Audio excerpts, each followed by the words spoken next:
Sean Peters, and I'm on here on behalf of Fox Lake as a youth rep. So I am originally from Gillam, which is about 1,000 kilometers north of Winnipeg. I'm a Fox Lake Cree Nation member. And for those who are unaware, Fox Lake Cree Nation Traditional Territory has been a hotspot for Manitoba Hydro's development.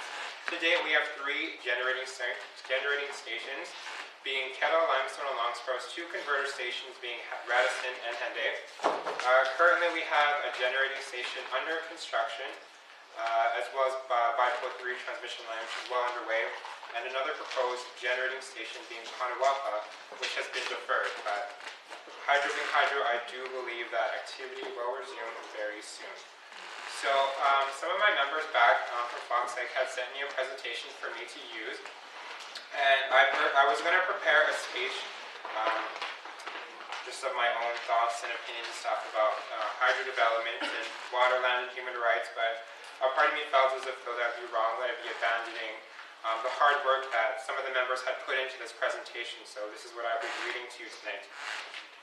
So a bit about what I'm about to read is kind of, Fox Lake's history with Manitoba Hydro.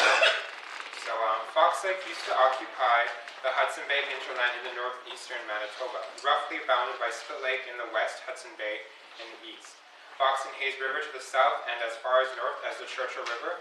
The Fox Lake people have sustained themselves through occupation of use and traditional territory, traveling the land and waters according to the harvesting rhythms of seasons.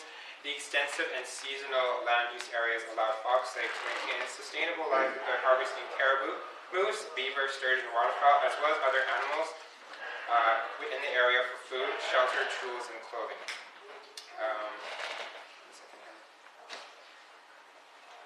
So this is now where hydro had come into the picture. As a result of the railway being built, surveyors realized the hydro potential along the Nelson River at Kettle Rapids back in 1915. But it wasn't until 1960 that they had the technology to actually do the surveying and ship the power south via transmission lines. In 1963, the Canada-Manitoba-Nelson River Programming Board was established to assess hydro potential along the Nelson River. Additional studies were commissioned in 1965, funded by both the federal government of Canada and the province of Manitoba. This board set the general framework for the 1966 Canada-Manitoba Agreement, which defined, among other things, cost of sharing the project. So the heart of Fox Lake Traditional Territory would become the subject to most intense hydro development in Manitoba. The local government district of Gillam was established in April 1966 in support of the hydro project. In 1972, the LGT boundaries were expanded, totaling 2,000 square kilometers, including the sites of Long Spruce and Limestone generating stations.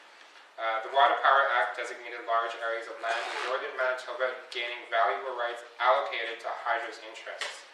As a result of this vast area allocated for hydro purposes, Manitoba exercised its powers by virtue in the 1930s Natural Resources Transfers Agreement, where the land had become occupied.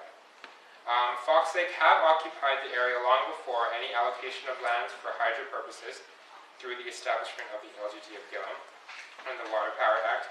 In any event, Fox Lake were branded as squatters and were evicted without fair compensation.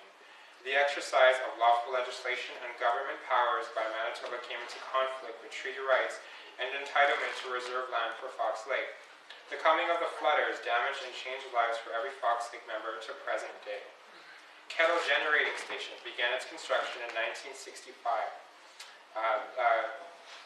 The Kettle Dam, with a full capacity of 1,272 kilovolts, or that's how you say it, apologize if I'm wrong, and had flooded land to 100 feet, and flooded more than 54,000 acres of traditional Fox Lake territory.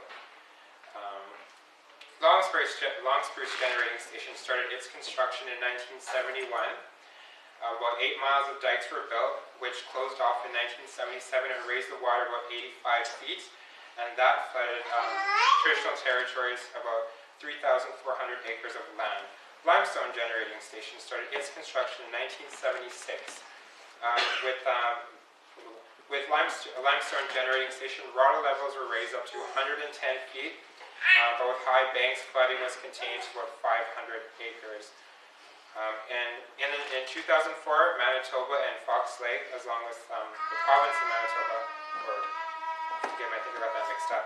Manitoba Hydro, and Fox Lake Cree Nation signed a settlement agreement, which is now known as the Impact Settlement Agreement. This agreement settles all past development within the Fox Lake Traditional Territory and have been compensated, including cash, fee simple land, resource management, and other provisions. Also included a future development clause in which Manitoba Hydro will inform Fox Lake of any potential future development and other provisions. Also, Fox Lake recently just ratified the future development agreement related to kiosk generating stations, also in relation with discussions to Conawapa Generating Station, Keewatin Converter Station, and Bipolar 3 transmission line. So, with that all being said, it really does fill me with joy to see Fox Lake taking the necessary steps in ensuring that the environmental impact, as long as the human impact, isn't as damaging as it was before. And Dawson, your speech there, it was really good. I thank you for it. It really resonated with me to hear you speak about how we need to rise up and make our voices known. And actually, when I got the word to come here and speak tonight, I was very, very intrigued. There was a part of me that thought, if I come here tonight and I speak to these people, maybe my opinion or something in the works that we may do in the future can really have an impact, not just upon First Nations people, but, like, shoot for the stars, like, on a universal, across the board, everybody. Because my dream is that we can wake up sometime in the future and know that person to person, First Nation, Caucasian, whoever you may be, that we can all love perfectly and have the simple, basic human respect that everyone deserves to be treated with. And that's why I came here tonight. So it actually really is an honor for me to be here, because I really would love to be a part of the work that I see these really strong youth doing, and it honors me to be here. So thank you for that, and thank you for including me in it. Excited.